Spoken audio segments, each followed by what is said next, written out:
Oi, pessoal, tudo bem? Hoje a gente vai mergulhar num desafio gigantesco. Como é que as universidades públicas, com toda a sua história e tradição, conseguem se modernizar num mundo que muda o tempo todo? A gente vai desvendar essa história, mostrando como um problema que parece ser só de resistência pode, na verdade, ser resolvido com um bom roteiro. Para entender essa jornada, a gente vai começar pelo problema central, o dilema que as universidades vivem hoje. Depois, vamos dar uma olhada nessa palavra que todo mundo usa, inovação. Em seguida, vamos ver um roteiro prático para a mudança, como ele foi aplicado na vida real e, claro, o que a gente pode aprender com tudo isso. Bom, vamos lá. O nosso ponto de partida é a Universidade Federal do Estado do Rio de Janeiro, a Unirio. É uma instituição super tradicional, histórica, mas que, como tantas outras, está sentindo a pressão para mudar. Ela está inserida no que o sociólogo Zygmunt Bauman chamava de modernidade líquida, sabe? Aquela ideia de que tudo é instável, tudo muda muito rápido.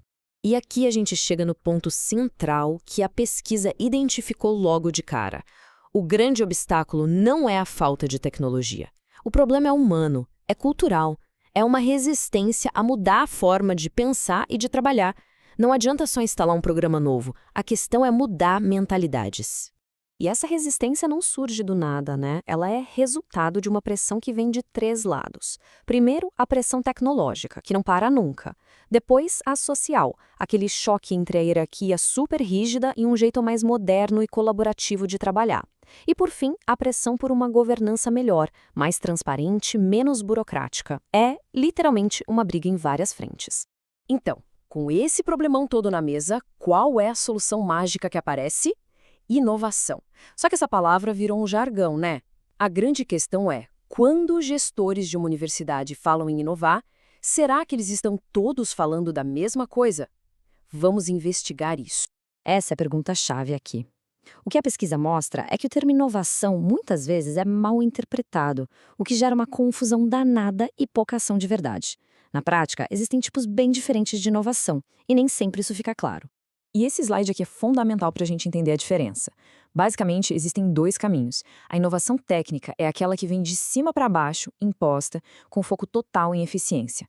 Já a inovação edificante, ao contrário, ela nasce das equipes de baixo para cima, através da conversa, e o objetivo dela é uma mudança cultural real, uma imposta, a outra construída em conjunto. E quando a pesquisa foi ver o que os gestores pensam, ficou bem claro. Para muitos deles, inovar não é sobre transformar a universidade. É mais sobre fazer ajustes para responder ao que o mercado quer, tratar o aluno como cliente, se adaptar às regras do governo, acelerar os cursos. É uma reação, não uma reinvenção. Ok, então, se a resistência é o problema e inovação é uma palavra confusa, como é que a gente sai do lugar? Agora a gente vai sair um pouco da teoria e mergulhar num caso prático, para ver como a mudança pode ser feita com um roteiro e ferramentas bem concretas. O conceito por trás da solução prática é a governança de TI. Parece um nome complicado, né? Mas a ideia é simples.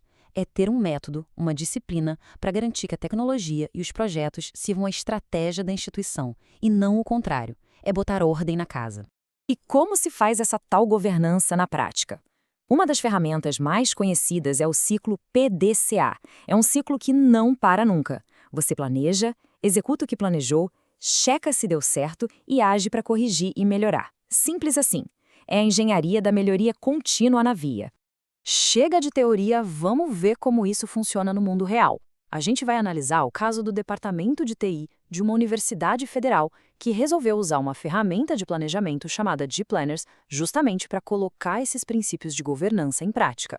E olha só que interessante, a mudança não aconteceu da noite para o dia. Foi um passo a passo, super metódico. Eles pesquisaram, testaram, a equipe aprendeu a usar por conta própria lendo manual e fórum, usaram num projeto piloto e só depois aprovaram para o uso geral. Isso mostra que mudança bem feita exige paciência e método. E aí, no final das contas, o que aconteceu? Agora a gente chega na parte mais legal, os perrengues que a equipe enfrentou e, mais importante ainda, os resultados concretos que eles conseguiram alcançar. Essa tabela aqui é fantástica, resume tudo. De um lado, só dificuldade. Faltava conhecimento técnico, o manual era ruim, não tinha dinheiro para treinamento e até a chefia mudou no meio do projeto. Mas olha só o outro lado. Eles conseguiram mais controle, a comunicação melhorou E, o mais incrível, começaram a criar uma cultura de planejamento. Ou seja, mesmo com todos os obstáculos, os resultados apareceram. E de todos esses benefícios, a equipe destacou 5 vitórias principais. Eles passaram a ter um controle muito melhor do que estava sendo feito, a motivação do time aumentou, eles criaram um ciclo de aprendizado constante, começaram a usar os indicadores de forma mais inteligente e, o principal, conseguiram avançar de verdade nos objetivos estratégicos da universidade.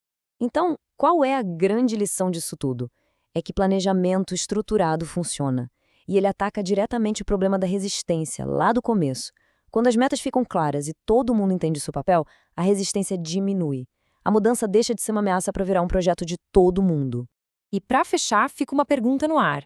Esse desafio de equilibrar o peso da tradição com a urgência de inovar não é só das universidades, né? Essa história sobre planejamento e cultura pode servir de modelo para muitas outras organizações. A grande questão é: como outras instituições gigantes podem aprender com essa experiência e construir suas próprias pontes para o futuro?